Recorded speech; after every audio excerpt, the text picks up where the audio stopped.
Encore, bonjour à tout le monde. Merci de venir ici en cette journée bien âgée. Sharon et je suis la vice-présidente des programmes et des partenariats ici au Centre de recherche pour le développement international. Welcome to IDRC. I'm Dominique Charon. I'm the Vice President of Program. Soyez les bienvenus au CRDI. Je suis vice-présidente de programmes et partenariats ici au CRDI. Et je vous souhaite une bonne journée internationale des femmes à tous et à toutes. Et d'abord, je veux rendre hommage au territoire sur lequel nous nous trouvons, le territoire Anishinaabe non cédé. Et je voudrais surtout rendre hommage aux femmes autochtones et à leur lutte à travers les siècles pour la réalisation de leurs droits et de leurs aspirations. La Journée internationale des femmes. La conférence va se dérouler en anglais et en français et un service de traduction simultanée est offert. Les casques sont disponibles à... Où sont les casques? À l'arrière? À l'arrière. L'événement aujourd'hui est aussi enregistré en vidéo afin de donner accès à notre discussion à un public plus large. The session today is in English and in French and simultaneously. La séance aujourd'hui est en français et en anglais et l'interprétation simultanée est disponible, les écouteurs étant à l'arrière de la salle, et l'événement est enregistré par vidéo et sera disponible sur notre site web pour qu'il soit plus accessible à ceux qui ne peuvent pas être des nôtres aujourd'hui. Ce matin, qui explore le lien entre le rôle des femmes en tant qu'actrices économiques clés et en tant qu'agentes qui contribuent à la résilience climatique dans les pays du Sud. La Journée internationale des femmes est l'occasion de célébrer les réalisations sociales, économiques, culturelles et politiques des femmes dans le monde. Mais elle offre également une tribune à une discussion absolument nécessaire pour soulever les importantes difficultés que les femmes continuent de rencontrer. International Women's Day also... La Journée internationale des femmes est aussi l'occasion de lancer un appel international pour une action collective et pour une responsabilité commune pour arriver à une parité de genre dans un environnement pérenne pour toutes les femmes et les filles. Ensemble, avec nos autres partenaires gouvernementaux du Canada et ainsi que nos bailleurs de fonds internationaux, le CRDI contribue aux efforts du Canada pour répondre aux enjeux de barrières des femmes. Qui s'attaque aux causes structurelles et profondes des inégalités entre les sexes dans les pays du Sud. Nous contribuons à faire sorte que les femmes, les jeunes filles et les enfants puissent bénéficier des mêmes possibilités que les hommes et les garçons et de contribuer sur un pied d'égalité à faire évoluer leur société et collectivité vers un monde inclusif et un environnement sain et durable. Evidence derived from IDRC research has... Des données probantes venant des recherches du CRD montrent que la différence entre les genres et l'inéquité entre les genres n'est pas seulement une source de vulnérabilité, c'est aussi un frein. Et c'est à travers notre travail, le travail des autres, que nous avons vu que l'inéquité des genres touche à différents groupes de différentes manières. Plus le groupe est marginalisé, plus il y a un impact sur les femmes et les gens qui sont du groupe LGBTQ.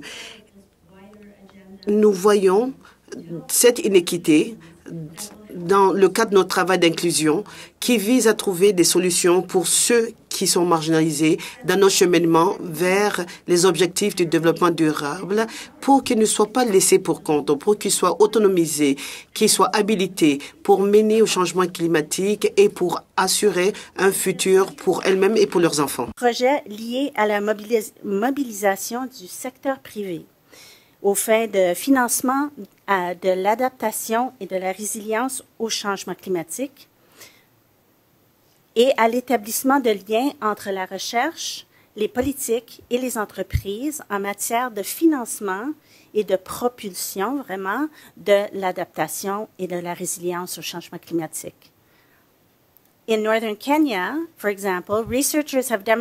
Au nord du Kenya, par exemple, les chercheurs ont trouvé le lien entre les capacités à s'adapter au niveau des ménages et la capacité des femmes entrepreneurs à faire face au stress lié au changement climatique. Dans le cas du Kenya, on a trouvé que les normes sociales et culturelles qui façonnent le rôle des genres et qui limitent l'accès aux ressources et aux opportunités non seulement confinent les femmes qui mènent les PME vers les aléas dus à l'explosion des aléas climatiques tels que dans l'agriculture, mais que aussi cela crée des barrières dans leur domaine, limite leur accès aux biens fonciers et aussi limite leur accès au capital, à la technologie par rapport à aux hommes, que ce soit de leur famille ou qu'ils soient leurs voisins. Dû à ces barrières, ces femmes entrepreneurs ont du mal à faire face à ces barrières et ne peuvent pas prendre des décisions à long terme. Des décisions qu'elles sont prises, c'est à court terme. Donc, elles vendent des actifs ou elles réduisent les activités entrepreneuriales pour faire face aux sécheresses autres. Des groupes sociaux jouent un rôle important pour aider ces femmes à s'adapter à l'entour. En plus, une grande dépendance existe entre la résilience dans les ménages et la résilience des entreprises menées par les femmes, ce qui suggère que la résilience dans les ménages peut appuyer plus cette résilience et cette préparation dans l'environnement pour ces femmes entrepreneurs. Appuyer cette capacité d'adaptation est pour nous une bonne politique, une bonne priorité. Changement.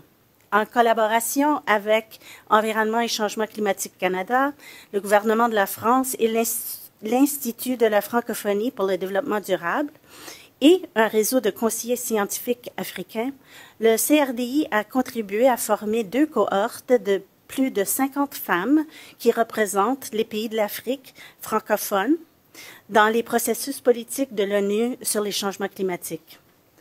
Pourquoi c'est important? Cette formation les appuie pour qu'elles puissent mettre de l'avant les propositions fortes basées sur les faits et les résultats de recherche dans ces processus de négociation pour que les femmes africaines aient une voix dans ces processus importants décisionnels, mais aussi pour que les pays d'Afrique bénéficient de leur prise de position dans ces débats. We can enhance the resilience. Nous pouvons améliorer la résilience et la voix des femmes et des jeunes filles en investissant en elles, en se prévalant de leurs connaissances et des réalités sociales pour apporter des changements à tous les paliers de la société. Dans notre panel d'aujourd'hui, nous avons des experts dans le développement économique et le changement climatique qui nous apportent leur point de vue, parmi lesquels les efforts pour enlever ou minimiser les barrières à l'autonomisation des femmes et aussi à faire face aux enjeux liés au changement climatique. Et comment est-ce que le secteur privé peut aider à l'autonomisation des femmes d'un point de vue économique et face au changement climatique? D'abord, il me fait plaisir de les présenter, mais avant cela, je vais aller rejoindre mon siège.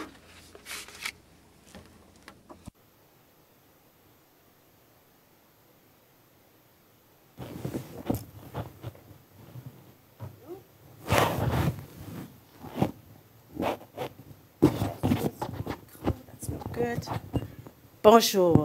Donc, Monsieur Diop, vous m'entendez?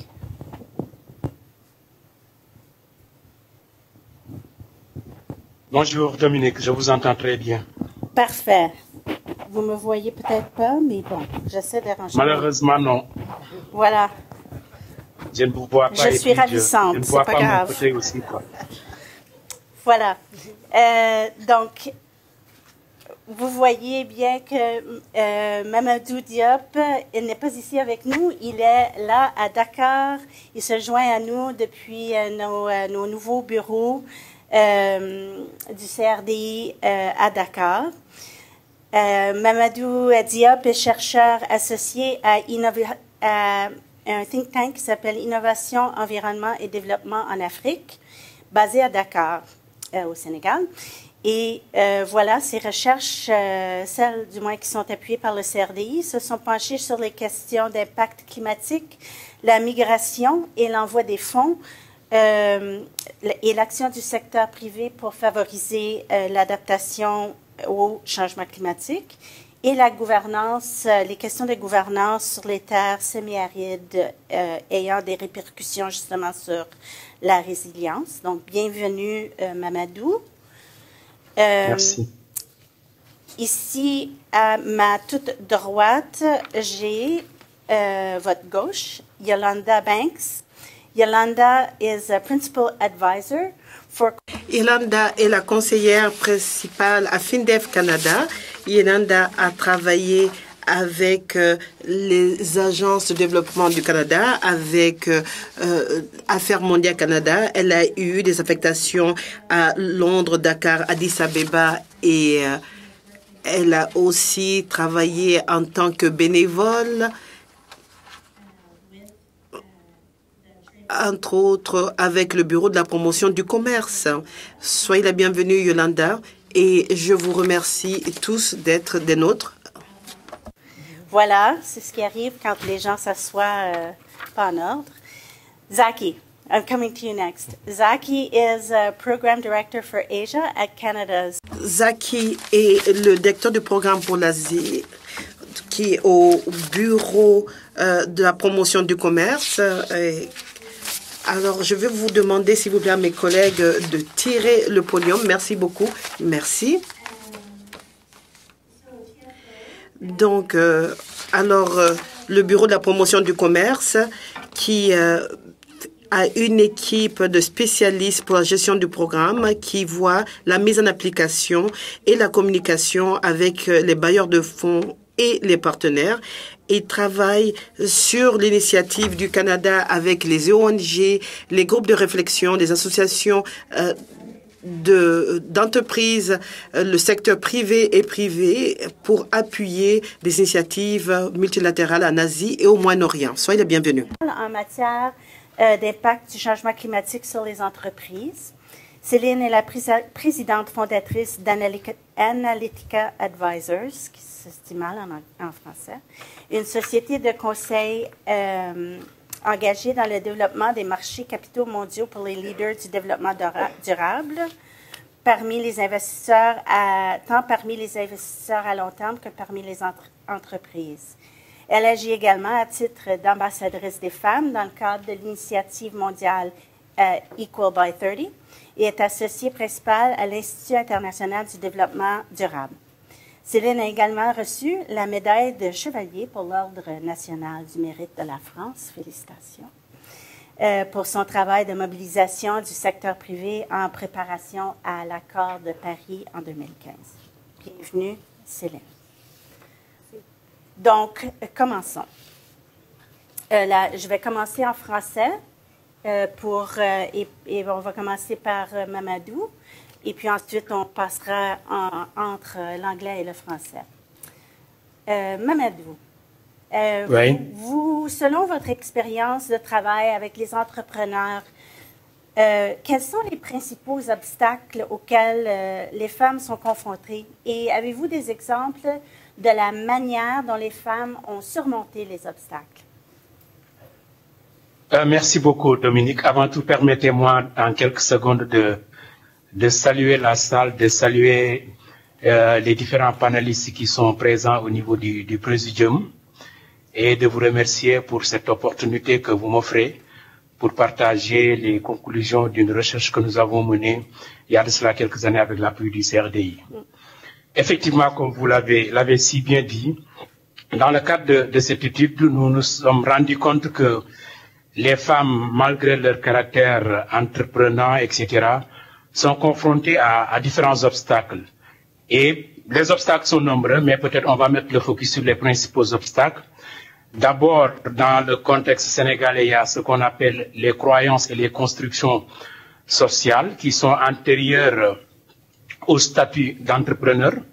Donc, avant d'être entrepreneur, les femmes sont d'abord épouses au sens propre du terme, mères au sens propre du terme, et c'est ce qui les confine souvent autour de la sphère familiale. Parce que tout simplement, les femmes concilient vie de famille et entrepreneuriat. Ce qui fait que la plupart du temps, les revenus tirés de l'entreprise sont essentiellement utilisés pour subvenir aux besoins de la famille avant de penser peut-être à l'investissement dans la technologie, mais aussi à l'investissement dans la modernisation et le développement de leur activité économique. Nous avons constaté aussi que dans notre zone d'études, les femmes sont confrontées à l'accès au financement, parce que le plus souvent, elles ne peuvent prétendre qu'à un microcrédit, et le plus souvent, elles ne bénéficient pas de toutes les garanties demandées par les institutions financières pour accéder à ces ressources-là. Donc, le plus souvent, les prêts sont insignifiants, les périodes de recouvrement sont très courtes, et ensuite, les taux d'intérêt sont très élevés. Ça varie entre 7 et 13%. L'autre aspect, c'est lié surtout à l'environnement global au Sénégal, à l'environnement des affaires, parce que malheureusement, nous avons un environnement des affaires qui tient très peu compte de la dimension genre. Et actuellement, on sait que dans notre pays, puisqu'on est dans un pays développé, et l'étude a été menée en zones semi-arides, qui sont des zones très défavorisées par rapport à Dakar, où se trouvent concentrées toutes les facilités pour les entreprises, notamment les infrastructures, les marchés, les technologies, l'Internet, etc. Donc, au niveau de ces zones semi-arides où nous avons des régions relativement très pauvres, donc les femmes n'ont pas souvent accès à toutes ces facilités-là, et ça renforce leur vulnérabilité. L'autre aspect, c'est surtout par rapport aux appuis, parce que bon, nous sommes dans un pays où les femmes entrepreneurs attendent beaucoup d'appui de l'État, c'est normal, mais malheureusement, l'essentiel de ces structures d'appui sont concentrées à Dakar. Et de par leurs interventions, ces structures-là n'intègrent pas suffisamment cette dimension genre afin de prendre en compte de la meilleure des manières possibles les préoccupations des femmes. Et malheureusement, ça je vais le dire, ces appuis sont parfois politisés dans nos pays. C'est très bon, Mamadou. Avez-vous des expériences de comment les femmes ont pu vraiment surmonter, même dans ces zones arides où c'est beaucoup de pauvreté, voyez-vous des pistes où les femmes réussissent à surmonter certains de ces obstacles? Oui, par rapport aux constructions sociales, c'est vrai, il y a beaucoup d'avancées, parce que tout simplement les femmes se regroupent à travers des organisations qui leur permettent parfois de surmonter parfois ces obstacles liés aux constructions sociales. Mais par rapport à l'accès au financement, ce que j'ai constaté sur le terrain, c'est que quand il s'agit de faire recours à un emprunt pour recapitaliser ou bien pour renforcer les activités de l'unité économique, les femmes souvent se retournent peut-être auprès de leur famille, auprès des amis, ou bien ils ont un système traditionnel de tontine qu'elles utilisent parfois pour pallier à ce déficit d'accès aux ressources. Maintenant, pour ce qui est de l'environnement, elles se débrouillent dans la meilleure des manières possibles.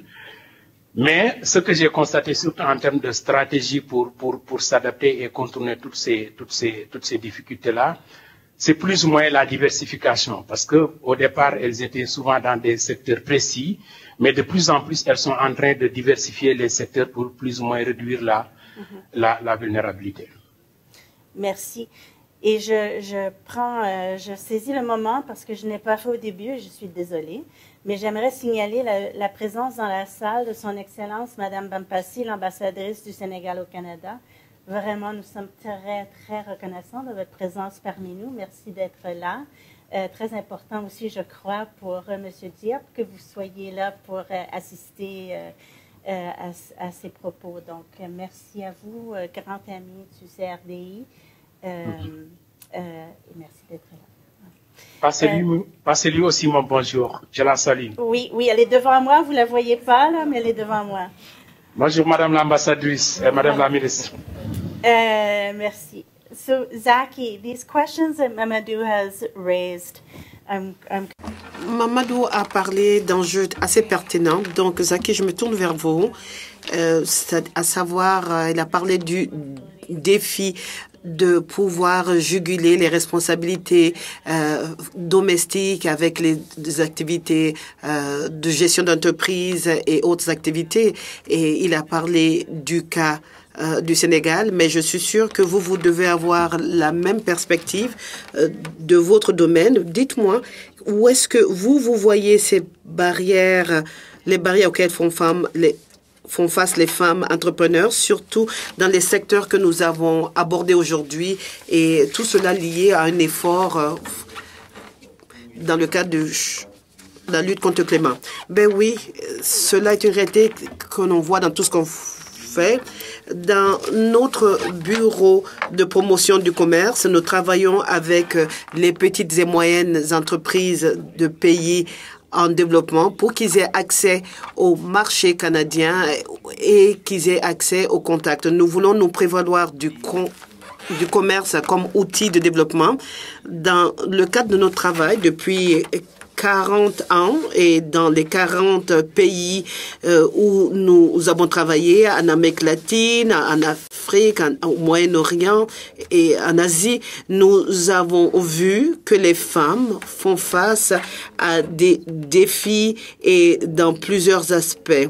Elles ont des défis dans leur ménage, dans leur collectivité et aussi dans leurs entreprises. Dans notre interaction avec elles, ce qui en découle est peut-être quelque chose d'un peu différent de ce que Mamadou a dit.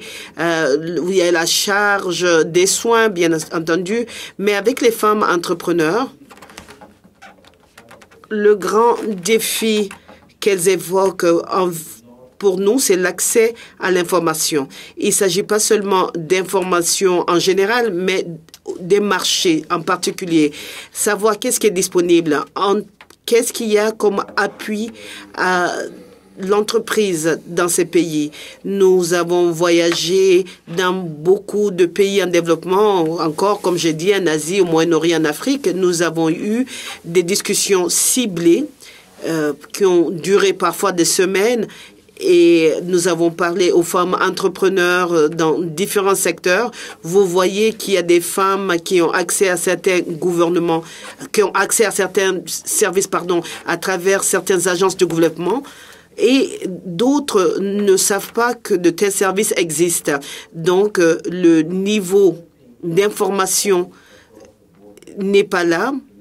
L'autre chose que nous avons remarqué, c'est la non-conformité de plusieurs services. Il y a beaucoup d'incubateurs, il y a beaucoup d'entreprises qui veulent commencer, mais on se rend compte qu'une fois qu'ils ont commencé, il n'y a pas de services qui répondent à leurs besoins différents. Il y a peut-être un accès de financement pour des entreprises commençantes, mais suite à cela, quand elles veulent savoir s'il y a des marchés, comment y accéder, il se peut qu'il n'y ait pas de service. Voilà un domaine dans lequel nous avons été interpellés dans nos interactions. L'autre réalité, c'est bien entendu, c'est l'accès au financement. Cela est une réalité. La question se pose, comment avoir accès au financement? Est-ce que c'est un prêt avec des contreparties qui a accès à ces biens en contrepartie, à ces garanties? Est-ce qu'il faut un historique de crédit? Comment on peut avoir un accès? Comment convaincre le prêteur de prêts, de petits prêts? Mais on se rend compte qu'une fois qu'elles ont fini de faire une démarche, tout l'historique est disparu parce qu'il ne se transpose pas. Nous voyons donc que l'accès à l'information à tous ces paliers est quelque chose qui est mentionné. C'est une grande barrière. Bon, pour ce qui est de surmonter les barrières, nous avons de beaux récits émanant de partout. Mais ce que nous pensons est un manque auprès des femmes et ce sont les outils pour surmonter les barrières, à savoir leur capacité à mobiliser les collectivités, avoir les enjeux propres à la communauté en général ou même au village et à la technologie parfois requise. Nous voyons que ces femmes se prévalent de ces deux aspects pour surmonter. Mais je vais rentrer dans les détails plus tard. C'était juste, je voulais juste faire allusion. Merci beaucoup. J'aime beaucoup ce parallèle en comparant le contexte du Sénégal avec celui d'ailleurs. Nous voyons donc que ce qui a été dit n'est pas propre au Sénégal uniquement. Voilà, je vais faire attention. J'ai l'impression que on ne m'entend pas bien avec mon microphone. Très bien, Zaki. Yolanda, je vous ai entendu hocher la tête. Bien entendu, ça c'est un enjeu autour de la Journée internationale des femmes, bien entendu, mais nous voulons aussi aborder la dimension climatique de cette discussion et comment est-ce que face à cette crise climatique, comment est-ce que vous voyez cela dans le cadre de votre travail, comment cela se traduit dans l'autonomisation des femmes et pour que, en même temps, ces femmes puissent être résilientes face aux enjeux climatiques. Oui, c'est une bonne question. Merci d'abord. Bon, avant que moi je commence, permettez-moi de faire une mise en contexte comme c'est Zaki. Moi, je travaille dans FinDev et nous avons été créés en 2018. Nous sommes là à notre deuxième anniversaire. Nous sommes un secteur qui aide les entrepreneurs à faire affaire dans les pays en développement. Nous voulons aussi appuyer le secteur privé pour qu'il puisse avoir un impact positif sur la vie des femmes, sur le climat et sur la création des marchés et des emplois. Donc, quand nous nous sommes dotés de ces trois objectifs, autonomisation des femmes, développement d'entreprises et puis lutter contre le climat, les aléas climatiques, nous avons dû nous penser à où est-ce qu'il y a cette intersection. Nous avons essayé de nous doter de plusieurs enjeux. Moi, je vais vous donner un exemple. Nous avons investi dans une entreprise qui s'appelle COPA. COPA est un mot en Kiswahili qui veut dire prêter ou un petit prêt. Donc, cette entreprise offre des solutions d'appui solaire pour les entreprises qui sont à 80 km d'une ville, mais qui n'ont pas accès à l'électricité.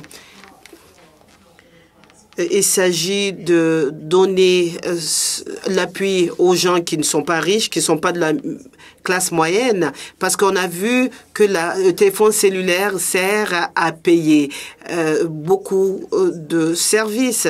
Vous voyez qu'on utilise le téléphone cellulaire pour faire des transactions.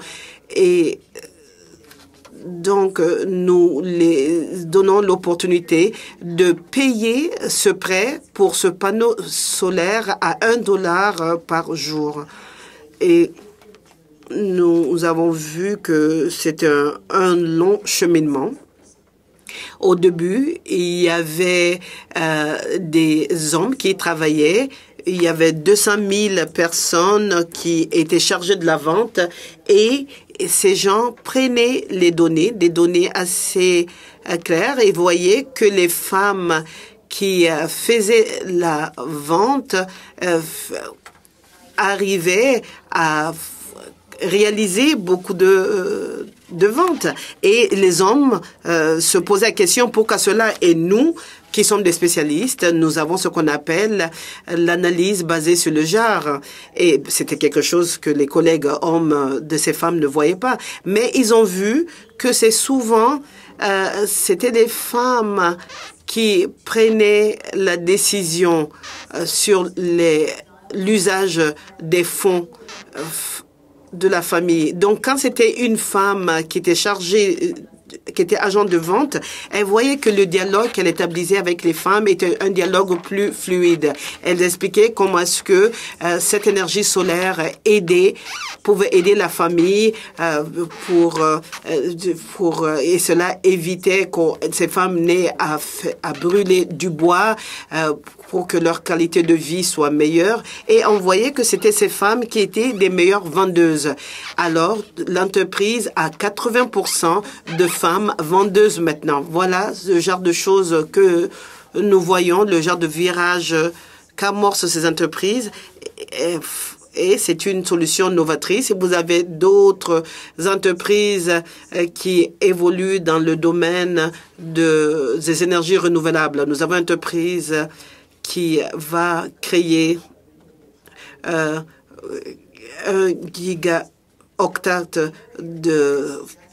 d'énergie, d'entreprises d'énergie renouvelable, et ils construisent cela. Et dans ce cadre, on leur dit toujours comment est-ce que vous pouvez améliorer la vie des femmes tout en menant à bien vos entreprises.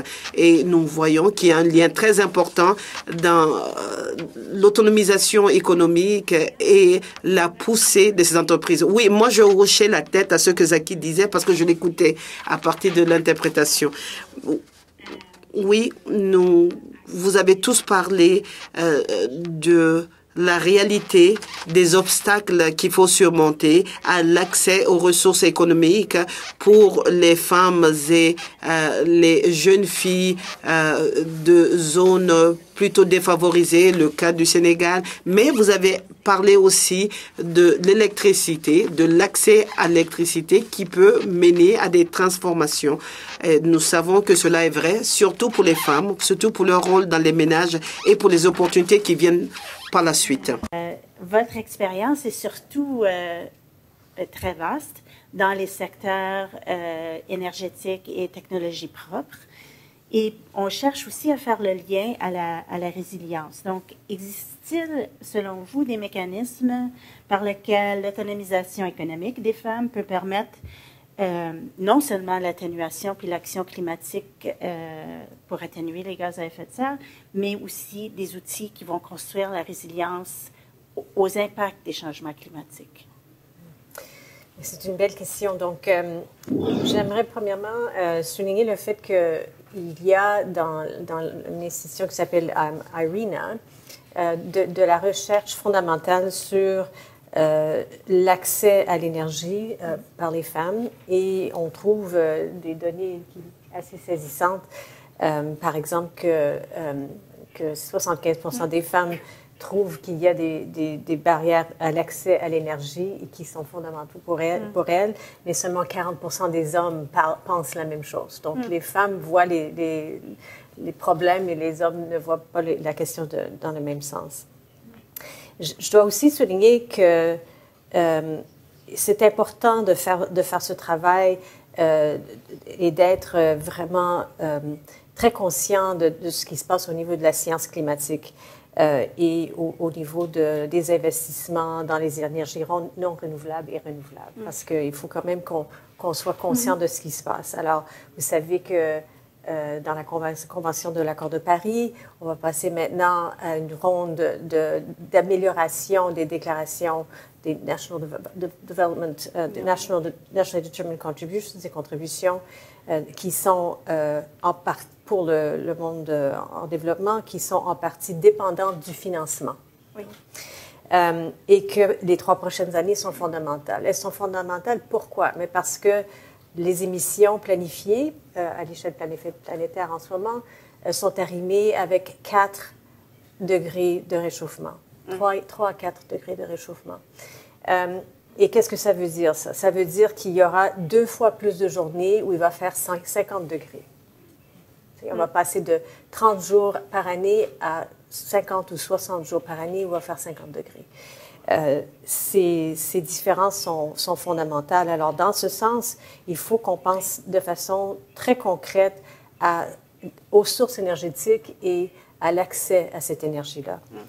Il y a aussi la question aussi importante qui est qu'il y a en ce moment à peu près 120% de capacité d'énergie des hydrocarbures fossiles qui seraient arrimés avec un réchauffement de 1,5 degré.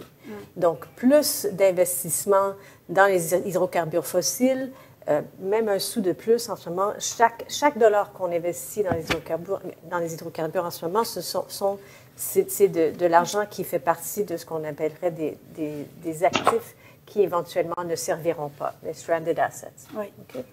Donc, avec ce contexte,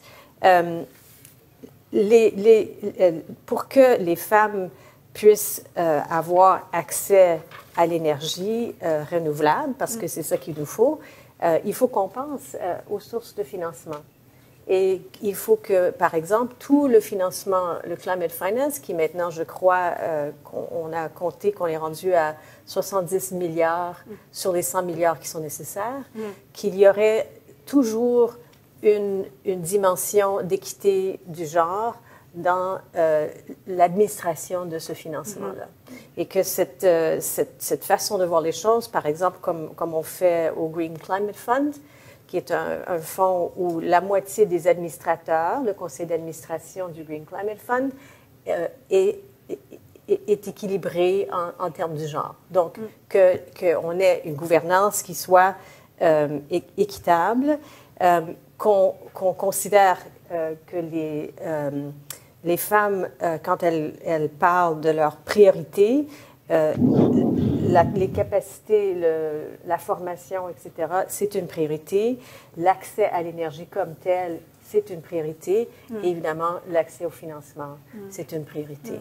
Pourquoi l'accès à l'énergie au financement? Parce que c'est des outils pour créer des nouvelles entreprises, comme Yolanda a décrit. On pourra en parler un petit peu plus tard. Merci, Céline. Donc, on voit à quel point l'action climatique pour réduire et atténuer les gaz à effet de serre, les émissions de carbone et les gaz à effet de serre dans les pays développés sont clés pour réduire l'impact pour les femmes et créer plus de place pour que les femmes puissent aussi augmenter et rehausser leur résilience à ces impacts. Parce qu'on a quand même on a hérité des impacts climatiques attendus, de tout le changement, toutes les émissions de carbone qui sont déjà en banque, essentiellement dans l'atmosphère. Donc, nous savons que les femmes font face à plusieurs impacts, qu'elles ont moins, parce qu'elles n'ont pas accès aux mêmes ressources, elles sont plus vulnérables et moins de capacité d'adaptation. Mais là, nous avons, ici aujourd'hui, nous voulons parler de comment le secteur privé peut nous offrir vraiment une piste positive pour prendre de l'action qui va rehausser à la fois la résilience et l'autonomisation économique, ainsi que de nous avancer, de prendre des pas vers une transition vers une économie faible en carbone, même dans les pays du Sud, mais mondialement, absolument. Mamadou, je viens à vous avec une question qui est peut-être que je vais poser à tout le groupe, peut-être en quelques minutes. Pour vous, comment vous voyez le rôle du secteur privé? Quelle est votre expérience des cas que vous avez vus où le secteur privé a vraiment fait avancer l'autonomisation et la résilience des femmes? Merci Dominique pour cette question-là. Malheureusement, le secteur privé sénégalais n'est pas comme le secteur privé des pays sous-développés. Je pense qu'il faudra, des pays développés autant pour moi, il faudra tenir compte de cet aspect-là qu'on retrouve dans la plupart des pays en voie de développement. Parce qu'ici, nous avons plus ou moins une certaine catégorisation du secteur privé. Parce que si vous regardez au Sénégal, il y a ce qu'on appelle le grand secteur privé ou bien le gros secteur privé, où on a les grosses entreprises qui sont plus ou moins des multinationales d'entreprises étrangères. Maintenant, au-delà de ce secteur privé, il y a ce secteur privé constitué par l'ensemble des petites et moyennes unités économiques qui représentent pratiquement 90% du tissu industriel sénégalais. Alors, nous avons des organisations patronales ici au Sénégal. Je pense que nous en avons plusieurs, mais je vais y revenir très rapidement. Mais de notre expérience, déjà au début, pour engager le secteur privé dans ce processus-là, c'était très difficile. Pour deux raisons. D'abord, à notre niveau, le secteur privé raisonne jusqu'à présent en termes de profit. Investissement d'un capital qu'il faudra maximiser. Et l'autre aspect, c'est surtout dans le discours. Parce que généralement, on indexe le secteur privé dans le réchauffement climatique. Au lieu de dire au secteur privé que venez ensemble pour qu'on puisse trouver une solution parce que vous faites partie de la solution, les gens malheureusement ont notre discours. Dès qu'on parle d'entreprise, ils vont parler de pollution, etc. Donc si vous invitez le secteur privé dans des rencontres où on parle de changement climatique, souvent ils vont penser que voilà, ils seront là pour être indexés parce que tout simplement c'est eux qui polluent. Alors nous avons essayé de changer de paradigme et d'approche en faisant comprendre au secteur privé que le changement climatique représente certes des menaces, mais il représente aussi des opportunités que le secteur privé peut saisir. Au-delà de ça, nous nous sommes rendus compte que le secteur privé n'avait pas une certaine conscience des risques encourus par les entreprises par rapport au contexte de changement climatique et que le secteur privé n'avait pas accès à suffisamment d'évidences scientifiques qui mettaient en rapport la relation entre le changement climatique et la vulnérabilité de ces unités économiques-là. Donc, c'est sur cet aspect-là que nous avons mis le focus. Et à notre plus grande satisfaction, l'une des deux principales organisations patronales, à l'occurrence la Confédération nationale des entrepreneurs du Sénégal, nous a une fois dit, c'est grâce aux conclusions de nos recherches, qu'ils ont commencé à intégrer la dimension changement climatique dans leurs discussions. Et nous nous sommes dit que ça, c'est déjà un premier pas, puisque maintenant le secteur privé discute de ce changement climatique-là, ça, c'est déjà une bonne chose certainement pour l'intégrer dans les plans d'affaires. Maintenant, de l'autre côté, ce qu'on a constaté, c'est que par rapport à l'utilisation des énergies renouvelables pour réduire les coûts de production, quand même, il y a un secteur privé qui est en train de s'intéresser à ça. Mais c'est quel secteur privé? Parce que si vous prenez les unités économiques, les petites unités économiques qui sont à l'intérieur du pays, le plus souvent, elles n'ont pas suffisamment d'informations par rapport à toutes ces possibilités-là et que c'est des entreprises qui, actuellement, se préoccupent principalement de le devenir. Parce que comme disait une femme chef d'entreprise, il nous faut laisser le temps de naître, de ramper et de grandir avant de pouvoir parler de certaines préoccupations. Donc voilà ce qu'on a constaté. Mais n'empêche que l'État aussi a essayé de faire de telle sorte que le secteur privé soit intéressé par ces questions-là, grâce à la mise sur pied du Comité national sur le changement climatique, où on avait demandé au secteur privé quand même de prendre part à ce comité-là, et grâce au mécanisme de transfert de technologie, de s'intéresser peut-être à comment tirer profit de ce mécanisme-là. Très bon. Donc, surtout par rapport aux énergies renouvelables. Merci Mamadou. Donc on voit, c'est un défi non seulement, je crois, pour les petites entreprises à l'échelle du Sénégal, mais le besoin de développement dans les pays du Sud et le besoin justement de développement d'une petite entreprise, le besoin d'autonomisation économique des femmes pose déjà un défi très important, surtout dans les contextes des pays pauvres, et d'ajouter encore cette dimension, action climatique peut sembler peut-être un pas trop large pour faire les deux en même temps.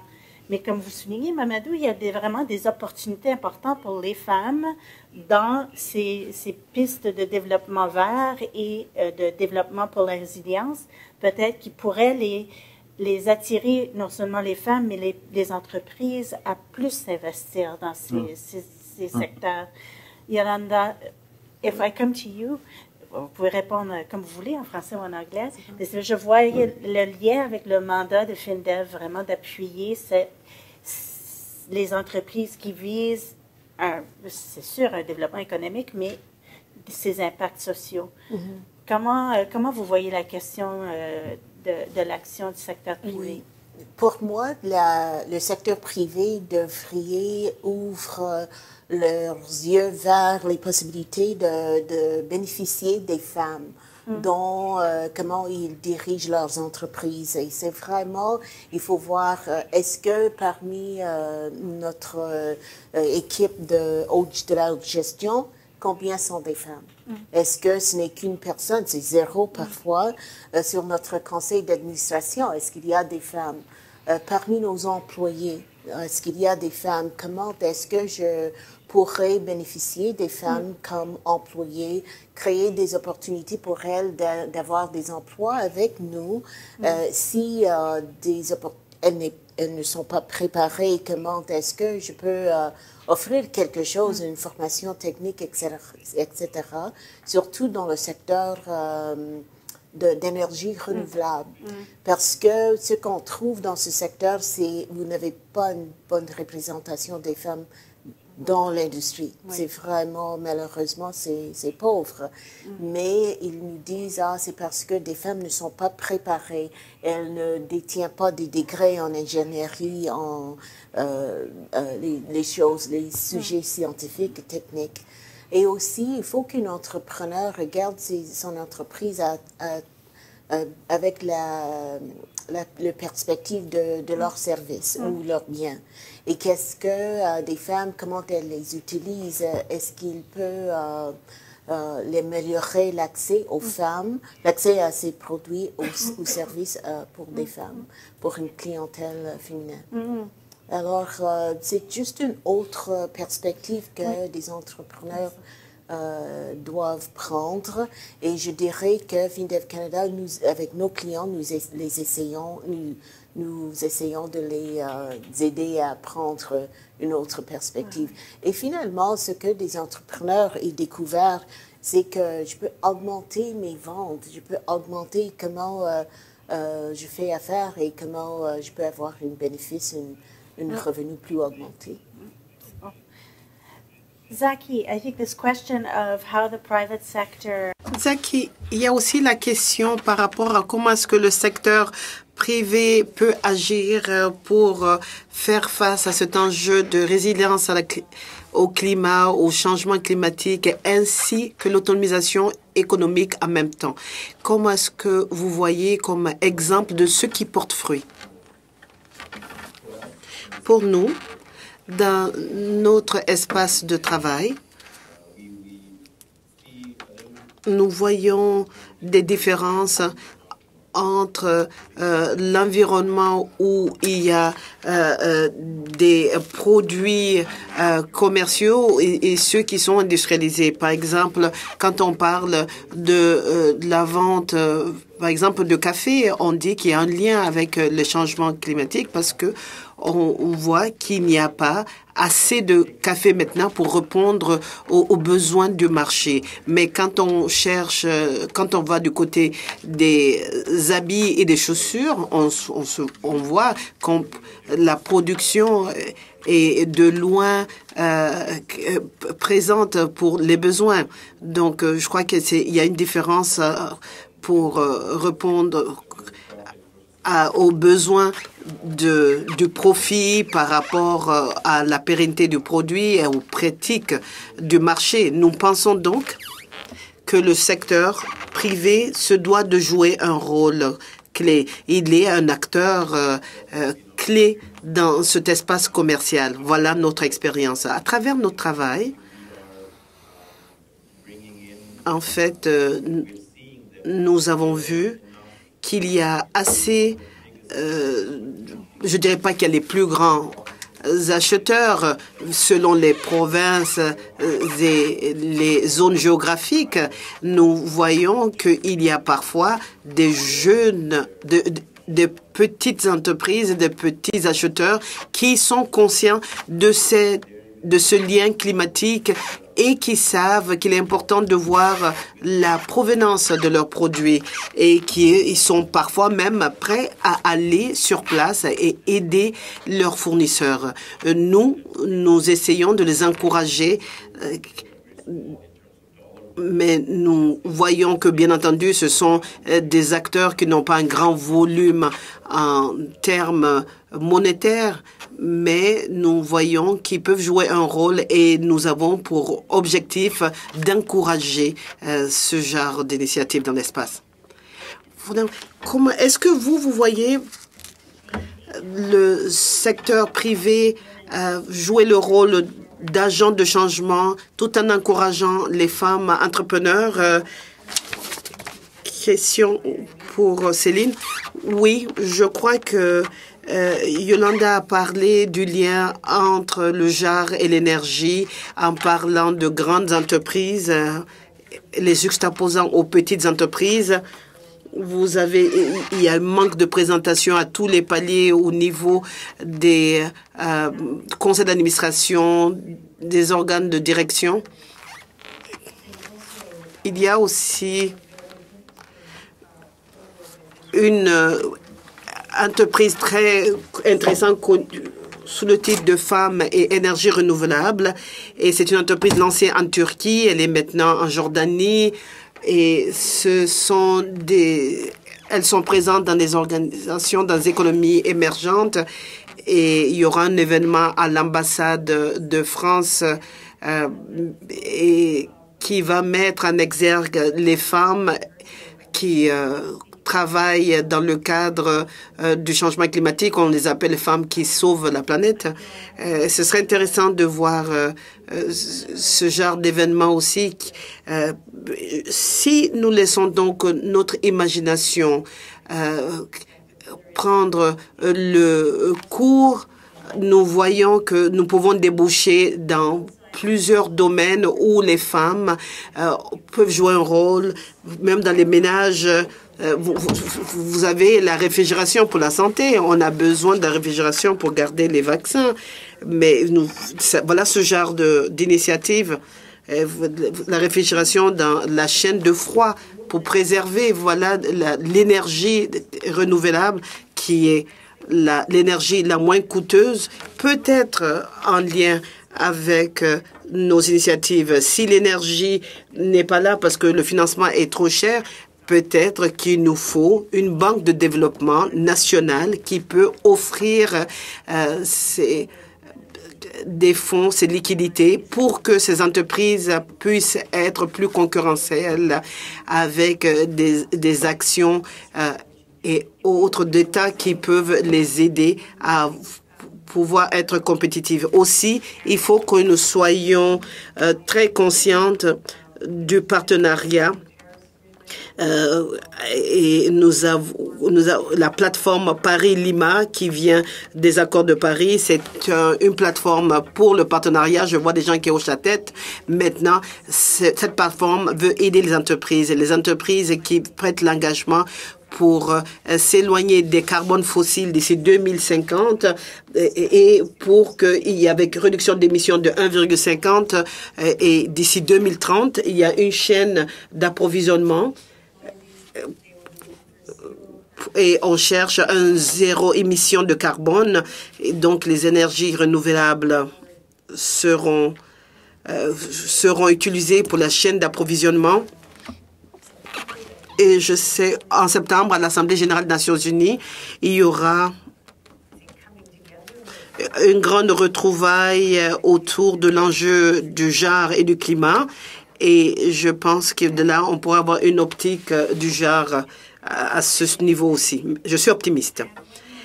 Entendu. Donc, moi, j'ai une dernière question pour nos panélistes et ensuite, on donnera la parole à notre auditoire pour qu'on parle des champions de cette action, des avantages, des retombées sur les enjeux climatiques et l'autonomisation économique des femmes, et cette autonomisation comme étant une manière de mettre ou de propulser la lutte climatique.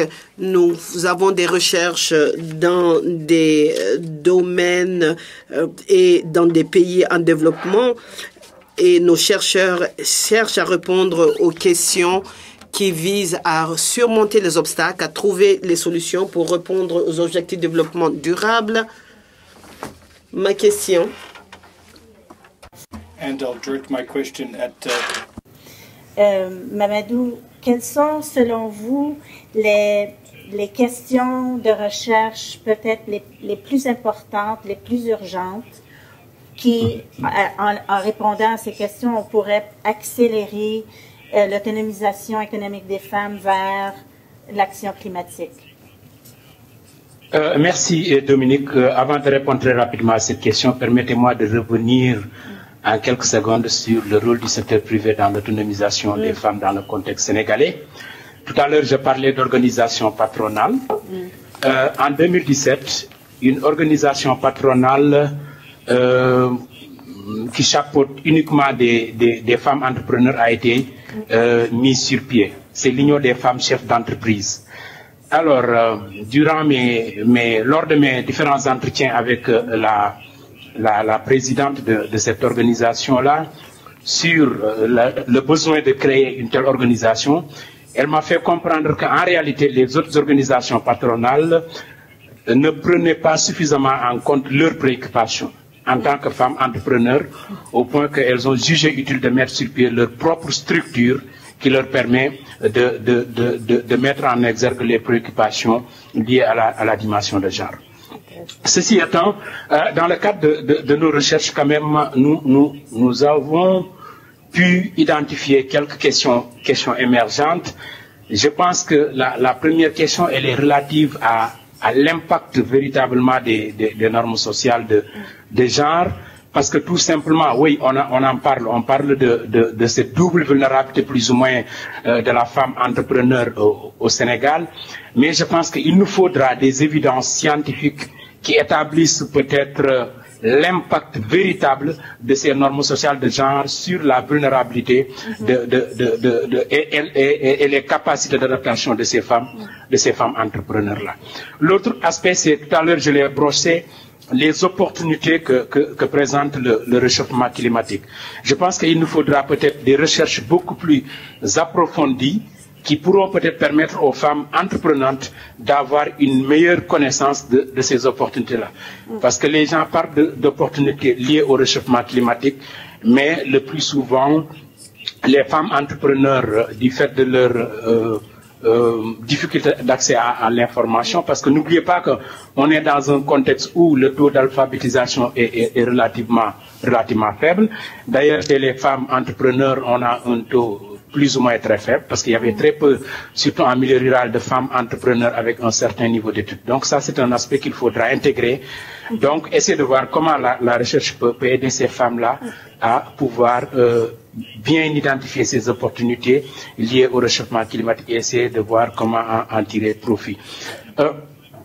L'autre aspect, c'est lié aux technologies, parce que tout à l'heure, j'ai parlé de mécanismes de transfert de technologie, surtout dans le cadre de l'accord de Paris sur le climat, mais aussi dans le cadre de la Convention cadre des Nations Unies sur le changement climatique.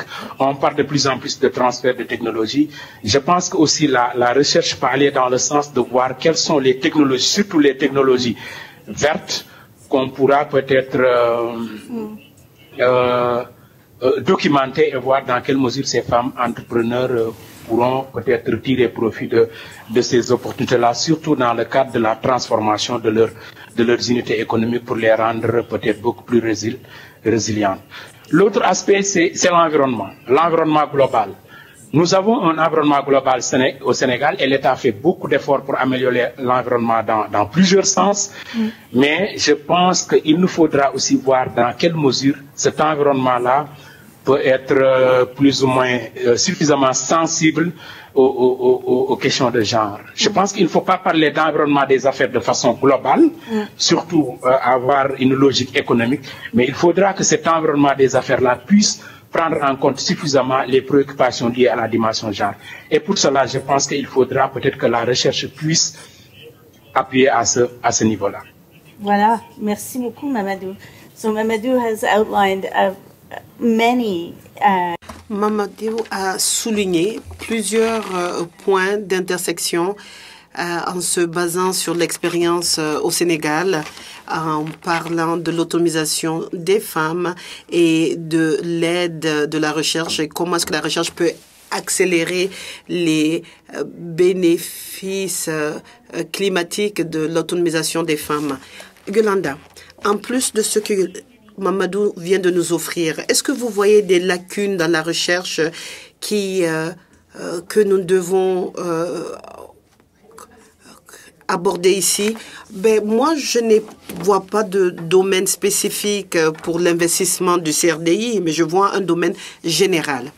Nous parlons des incubateurs technologiques. Nous parlons, même dans les pays qui ne sont pas forts d'un point de vue technologique, il s'agit d'inclure les hommes et les femmes qui sont orientés vers les nouvelles technologies et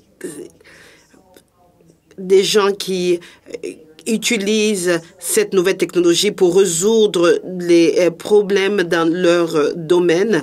Il y a une association qui s'appelle Femmes et Technologies en Afrique qui est un exemple. Il y en a d'autres. Il y a des incubateurs de technologie qui utilisent leur technologie, des choses qu'ils utilisent parfois dans nos laboratoires et les transposer dans un domaine commercial. Et cette technologie est utilisée dans le domaine agricole et dans le domaine général. Et donc, bien sûr, il y a un manque de financement. Ils sont parfois à leurs prémices. Peut-être qu'ils ne sont pas très connus, mais ce serait un endroit idéal pour l'action de CRDI. Merci beaucoup. Je suis sûre qu'il y a d'autres qui veulent maintenant intervenir dans notre audience, mais je vais peut-être profiter pour vous parler de cela. On parle de mise en échelle dans un contexte où l'innovation peut aider à cette mise en échelle. C'est quelque chose d'important dans tout le domaine de la recherche. Donc,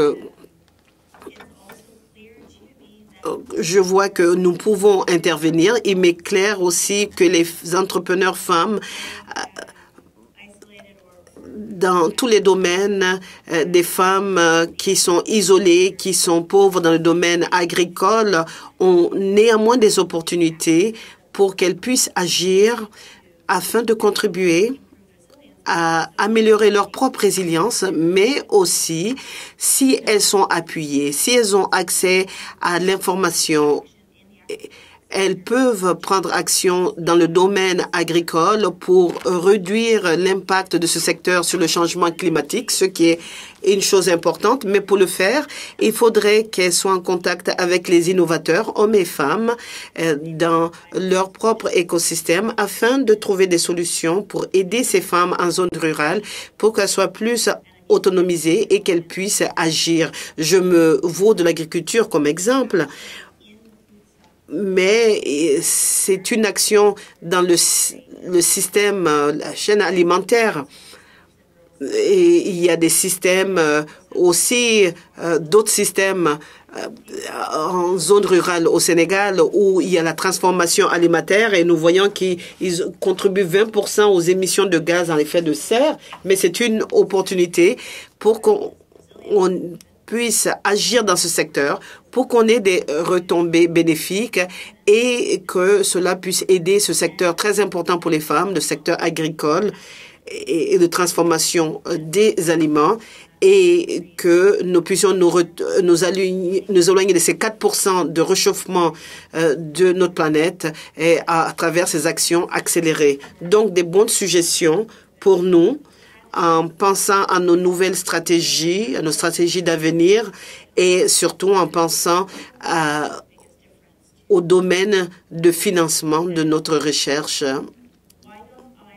tout en respectant nos objectifs. Ayant dit tout cela, pourquoi est-ce que je ne pense pas la parole à notre audience. Je suis sûre que nos discussions ont suscité des réflexions et des idées. S'il vous plaît, ne soyez pas timide. Dirigez-vous au microphone pour que vous soyez partie de nos discussions. Bonjour tout le monde. Hello everybody, and thank you panelists for. Bonjour à tous. Merci à nos panélistes pour votre présentation très importante. Je n'ai qu'une question ici parce qu'il y avait tellement de belles idées. Présentez-vous. Je m'appelle Karen Terrien. Je suis étudiante, je fais mon doctorat à l'Université Carleton. J'étudie l'anthropologie et la résilience des collectivités après des sinistres de grande échelle. Et ce qui m'a interpellé quand vous avez parlé des lacunes dans la recherche, c'est qu'il y a un grand lien entre la résilience des femmes, les femmes entrepreneurs, dans le domaine des sinistres, dans l'industrie des sinistres, si on peut l'appeler ainsi. Et quand on parle de changement climatique, je veux faire un lien avec ce que Céline a dit. On a 3 années de changement. Et dans l'hémisphère sud, il y a des transformations massives dues au changement climatique, la fréquence des tempêtes et des sinistres naturels. Et la question, c'est pour tout le monde, Mamadou aussi, est-ce qu'il y a lieu à identifier des opportunités possibles dans l'industrie de la gestion des sinistres pour les femmes, pour les petites entreprises, les micro-entreprises des femmes, et tout cela dans le cadre de l'autonomisation. J'aime pas trop ce mot parce que j'ai l'impression qu'on l'utilise trop. Mais est-ce qu'il y a possible d'étendre votre appui à ces femmes dans ce domaine? D'accord, merci beaucoup. On va peut-être écouter d'autres questions avant de répondre parce que je vois qu'on n'a pas trop de temps maintenant. D'accord, merci. Avant tout, je trouve que c'est une session assez intéressante. Vous m'avez... je m'appelle Deleur Hanin, je suis consultant international ici à Ottawa. J'ai travaillé au Népal et j'ai été interpellée par 3 ou 4 choses qui, à mon avis, pourraient être d'intérêt pour la recherche. D'abord, le Népal est un des pays les plus vulnérables au changement climatique. Ensuite, dans plusieurs ménages ruraux sont dirigés par les femmes. Et donc les femmes sont des dirigeantes. Elles dirigent les petites entreprises, on le voit au sud-est de l'Asie, mais elles sont aussi à la tête des ménages agricoles. Et bien sûr, on se dit souvent les femmes n'ont ni l'expérience ni la formation, surtout dans le domaine agricole, mais on voit que ces femmes sont en train de développer la confiance en elles-mêmes et elles sont de plus en plus autonomisées. Elles travaillent de manière collaborative et coopérative, beaucoup plus que les hommes ne le font. Donc, ma question c'est est-ce que vous savez, d'abord je dois montrer qu'il y a beaucoup de recherches, mais les femmes sont plus réceptives, plus adaptables aux messages, que ce soit de bons ou de mauvais messages par rapport au changement climatique. Bon, ça c'est quelque chose que je vois dans une recherche que je suis en train de faire pour un groupe de consommateurs ici au Canada. Donc, dans ces ménages agricoles où les hommes ne sont plus présents parce que les hommes ont migré, on a vu qu'il y a 4% des hommes qui sont partis, 40% des hommes sont partis. Est-ce que dans les zones rurales, est-ce que vous voyez qu'il y a lieu d'appuyer pour que ces femmes puissent jouer un rôle plus important? Oui, bon, une dernière question. Et puis ensuite, je vais donner la parole à nos panélistes. Et si on a le temps, je vais vous redonner la parole à notre auditoire. OK, moi j'ai une question pour chaque intervenant. Je m'appelle Nida Şenik, je suis experte auprès de l'ambassade de Turquie. Première question pour vous, Madame Yolanda. dans l'appui que vous apportez aux entrepreneurs femmes, est-ce que vous mettez l'accent sur le genre, les femmes?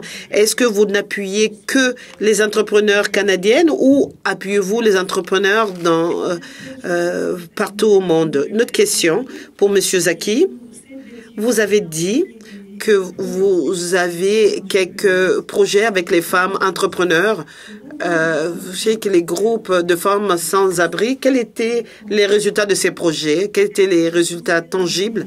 Et aussi, Madame Céline, vous avez dit qu'il y a une initiative qui s'appelle Femmes et entreprises et énergie renouvelable, une initiative en Turquie. Je voudrais en savoir plus. Et pour Monsieur Mamadou? Internationaux et l'accord de Paris et la Convention sur l'environnement, il y a des clauses sur le transfert de technologie. Qu'est-ce que ça a été fait et à Sénégal jusqu'à maintenant dans le domaine de transfert de technologie? Voilà, merci beaucoup. Très bon. Donc, great. So we have some specific and more general. Très bien, merci. On a des questions spécifiques et plus des questions générales aussi, toutes liées à la réponse aux sinistres, à la réponse, à la résilience après les sinistres, tout cela lié à l'autonomisation des femmes. Et pas seulement en Asie du Sud-Est, avec le cas du Népal et la migration des hommes. Et donc, c'est une stratégie de diversification des revenus avec les envois de mandats et de transferts de fonds. Je crois que c'est peut-être la même dynamique au Sénégal, à savoir tout à coup les femmes qui se retrouvent avec un rôle plus fort. Et qu'est-ce que cela veut dire? Il y avait aussi une question spécifique. C'était la dernière question, n'est-ce pas? D'accord, je vais d'abord donner la parole à Yolanda. Moi, je vais commencer par répondre à la question qui m'était dirigée spécifiquement. Voilà, je ne vois pas celle qui a posé la question. Là, voilà. Est-ce que nous cherchons les femmes entrepreneurs dans notre action? Non. Nous cherchons des entreprises qui auront un bon impact auprès des femmes entrepreneurs. Donc, pas les femmes nécessairement. Ce serait peut-être des initiatives lancées par les femmes, mais nous cherchons des entreprises qui ont un impact favorable pour les femmes. Comment est-ce qu'on les embauche à travers les services que ces femmes offrent, ce genre de profil. S'il n'y a pas de profil qui est directement en lien avec des retombées pour les femmes, nous demandons à l'entreprise de le faire. Nous avons un fonds d'investissement et en fait, on avait deux fonds qui étaient dirigés par les femmes. C'est rare parce que des investissements d'équité ne voient pas pléthore de femmes. C'est comme dans le génie. Donc, avoir un fonds d'investissement dirigé par les femmes est rare. Mais nous en avons un en Afrique du Sud et un autre à Lagos. Et ces femmes travaillent pour des grandes firmes d'investissement. Elles ont décidé de commencer leur propre entreprise. Elles vont investir dans les initiatives de femmes en Afrique subsaharienne. C'est donc une initiative assez unique et une approche novatrice. Voilà ce que nous faisons pour appuyer les femmes. Donc, quand ces entreprises ne visent pas directement les femmes, on leur demande de franchir le pas. Nous n'avons pas pour vocation d'appuyer les femmes, les entreprises canadiennes. Parmi notre portefeuille, nous n'avons que des 12.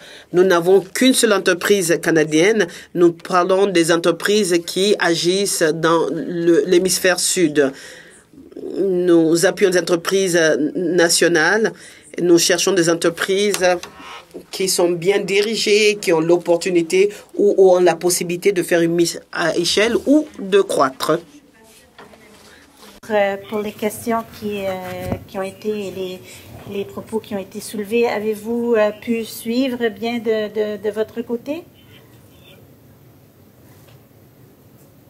nous avions une question sur la résilience après les événements, les sinistres.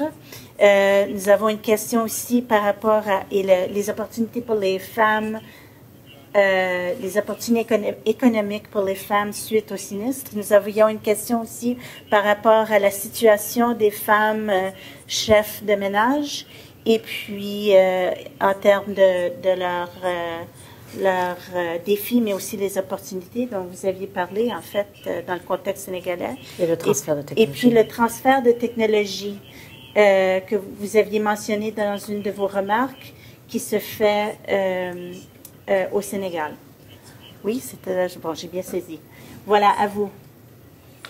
Ok, donc permettez-moi de remercier ces personnes qui ont bien voulu prendre la parole et poser des questions. D'abord, je vais commencer par la question de Nida qui porte sur le transfert de technologie.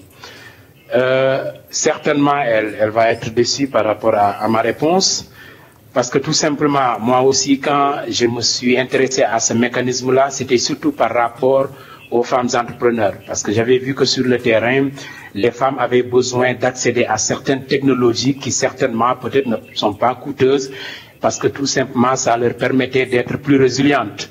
Par exemple, il y a des femmes qui sont dans l'agroalimentaire, qui ont besoin de séchoirs, qui n'ont pas de séchoirs, alors que durant la saison des pluies, il y a parfois une semaine sans soleil, ce qui engendre peut-être un pourrissement des produits, etc.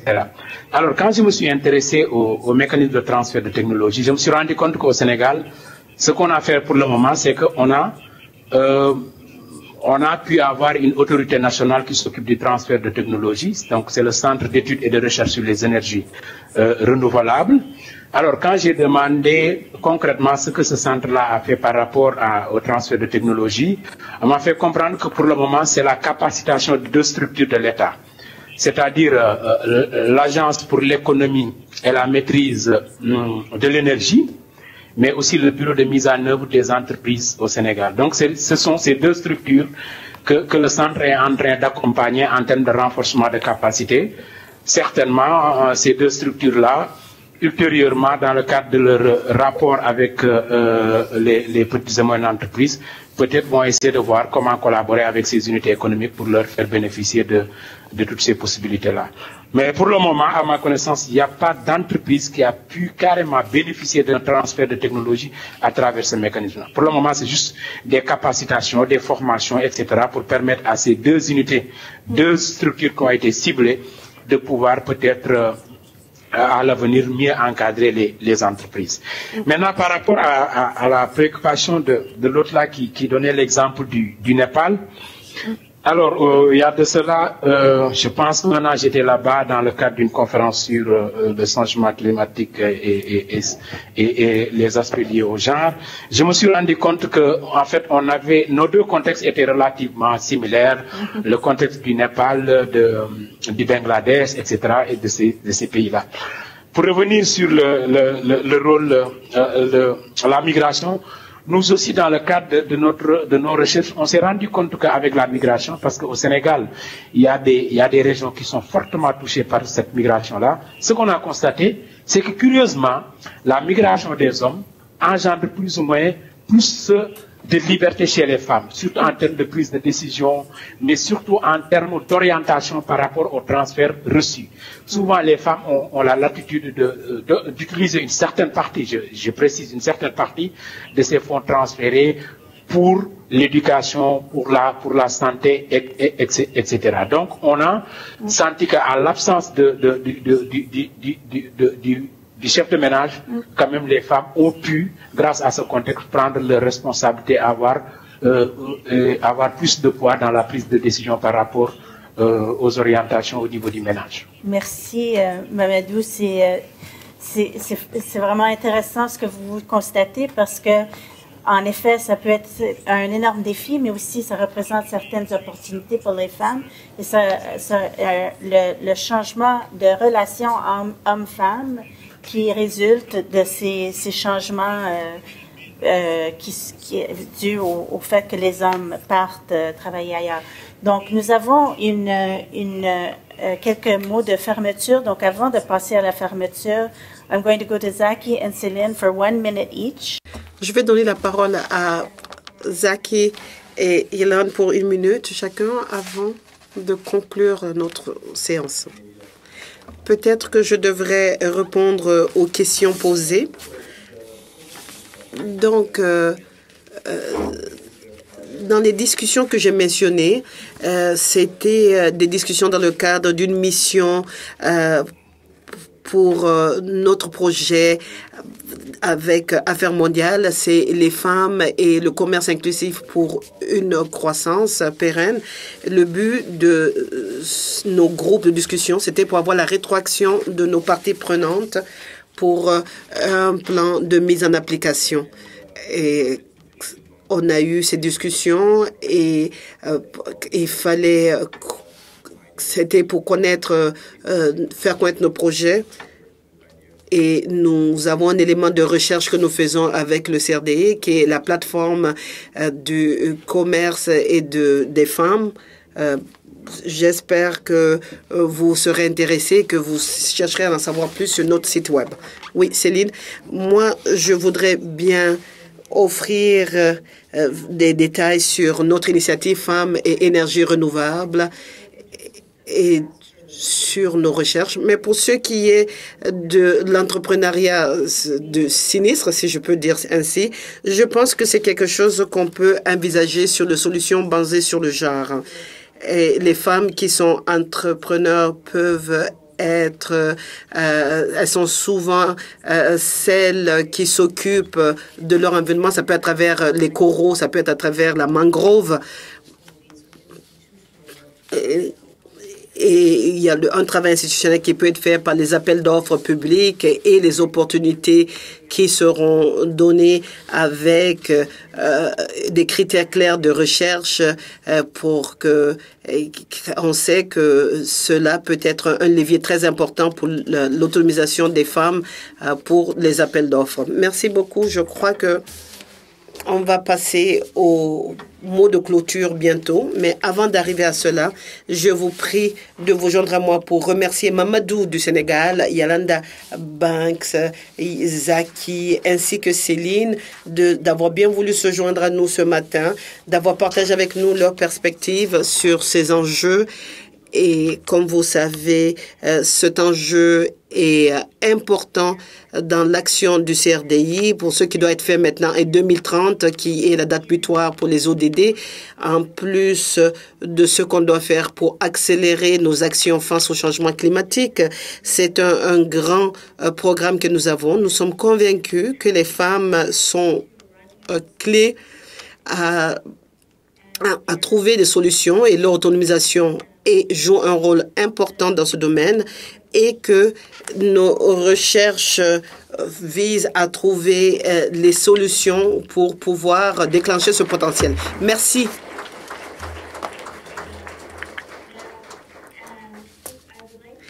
Maintenant, je voudrais inviter Ian. Ian, où est-ce que tu es? Voilà. Ian. Ian Thompson est un spécialiste de politique. Ian, est-ce que vous voulez vous prononcer de là-bas ou est-ce que vous voulez venir ici? Voilà, spécialiste de politique de Oxfam Canada. Oui, venez ici pour qu'on puisse vous filmer, sinon vous parlerez d'une voix non matérialisée. Il est donc spécialiste à Oxfam Canada, spécialisé dans la justice du genre, dans l'industrie extractive, des mines, et il travaille dans le domaine de l'autonomisation des femmes en collaboration avec les partenaires et les collègues au Canada et dans 30 pays.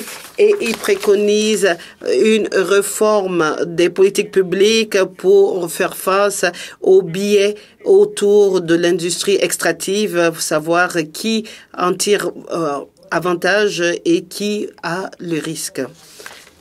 Et l'équilibre de pouvoir. Voilà. Ayant dit tout cela, vous avez pas problème? Merci aux panélistes. I've been given the enviable task of... J'ai la tâche peu enviable de faire le récapitulatif de des choses très, très intéressantes que j'ai entendues ce matin. Donc, ayant entendu tout cela, il y a tellement à partager. Mais je dois vous dire que dès le début, c'est Mamadou qui a identifié les obstacles auxquels nous faisons face. Il a identifié la relation du genre et la norme du genre qui se doit d'être transformée. Voilà une thématique qui a été reprise par les autres. Il ne s'agit pas seulement de transformation technologique, mais de la transformation sociale sous-jacente. C'est très stimulante et qui se doit d'être fait en même temps. Ensuite, j'ai entendu comment est-ce qu'on peut tirer parti des compétences des femmes et de leurs capacités. Nous avons des systèmes qui n'arrivent pas à en tirer profit. C'est pas que ces systèmes manquent. Il y a eu des exemples très intéressants.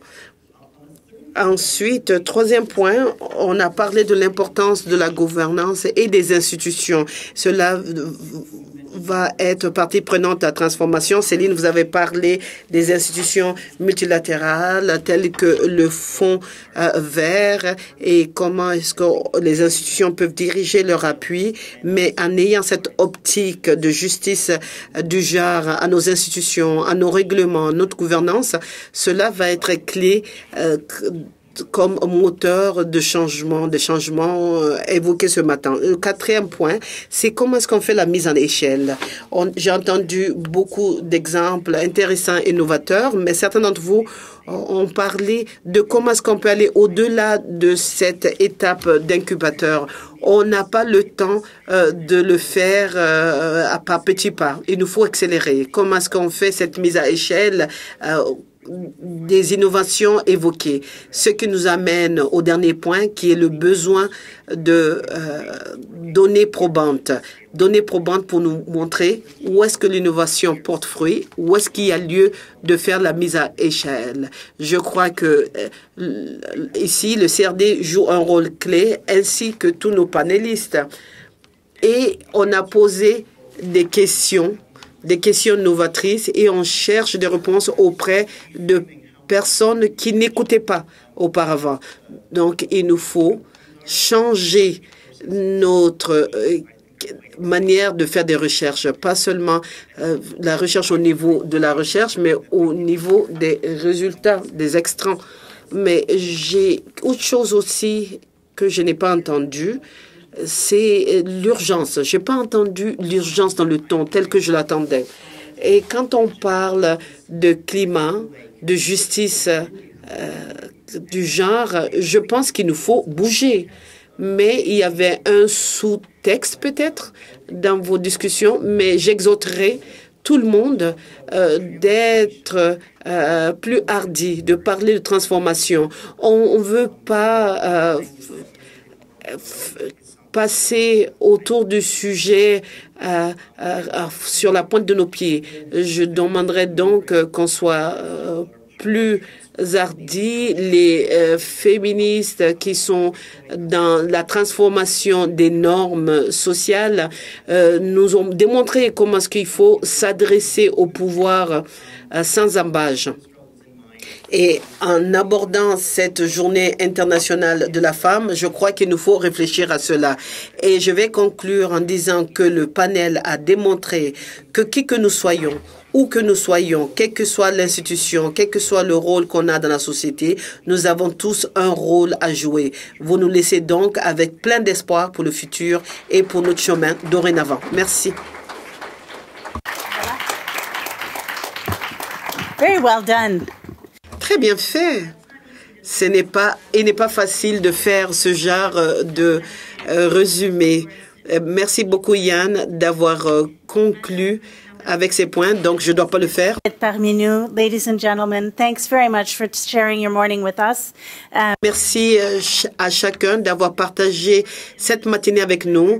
Je demande à tout le monde de faire attention sous cette neige. Vraiment l'effort que vous avez mis pour être présent avec nous aujourd'hui. Bon après-midi. Have a good afternoon.